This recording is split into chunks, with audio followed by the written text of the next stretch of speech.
Assalamualaikum warahmatullahi wabarakatuh. Perkenalkan, nama saya Isma Rahmawati. Saya di sini sebagai moderator yang akan membawakan jalannya presentasi yang berjudul Pengawasan Organisasi yang dibawakan oleh kelompok yang beranggotakan Eriko Dwi Revaldo, Rasifan, Irfan, Rubes Kartika Rahmawati, dan saya sendiri Isma Rahmawati. Untuk materi yang pertama akan dibawakan oleh saya sendiri. Baiklah, saya akan membawakan materi yang pertama, yaitu pengertian pengawasan. Pengertian pengawasan sendiri yaitu proses untuk menjamin bahwa tujuan organisasi atau manajemen tersebut tercapai dengan baik. Nah, pengertian ini berarti menunjukkan bahwa ada keterkaitan yang berarti antara perancangan dan pengawasan. Untuk materi yang kedua akan dibawakan oleh Saudari Rubes Kartika Rahmawati. Saudari Rubes Kartika Rahmawati, saya persilahkan.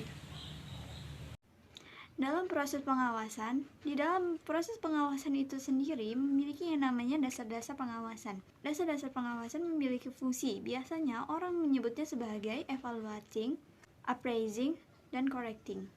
Tipe-tipe pengawasan. Tipe-tipe pengawasan dibagi menjadi 3, yaitu pengawasan pendahuluan atau fieldwork control. Kedua, pengawasan yang dilakukan bersamaan dengan pelaksanaan kegiatan atau current control. Yang ketiga, yaitu pengawasan umpan balik atau feedback control. Di dalam tipe-tipe pengawasan ini memiliki fungsinya masing-masing, yaitu yang pertama, pengawasan pendahuluan, yaitu untuk mengantisipasi masalah-masalah atau penyimpangan-penyimpangan dari standar atau tujuan. Nah, tipe yang kedua memiliki fungsi yaitu sebagai meminta persetujuan sebelum kegiatan itu dilakukan. Tipe yang ketiga ini atau tipe terakhir yaitu pengawasan umpan balik atau feedback control. Biasanya pengawasan feedback umpan balik ini sebagai mengukur hasil dari suatu kegiatan yang telah diselesaikan. Materi yang ketiga akan dilanjutkan oleh Saudara Rasifan.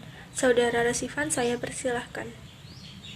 Oke, baik, terima kasih Saudara Isma. Di sini saya akan mempresentasikan atau menjelaskan pengawasan di dalam organisasi.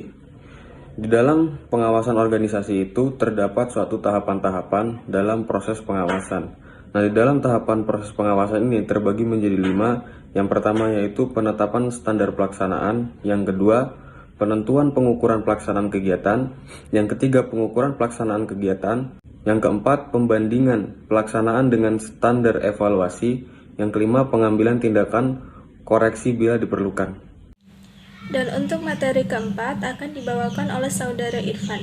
Saudara Irfan, saya persilahkan untuk menjelaskan materi yang keempat. Di sini saya akan menjelaskan pentingnya pengawasan dalam organisasi. Beberapa alasan mengapa pengawasan itu penting. Di antaranya adalah 1.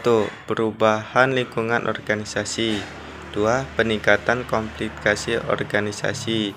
3. Meminimalisasi tingginya kesalahan yang terjadi.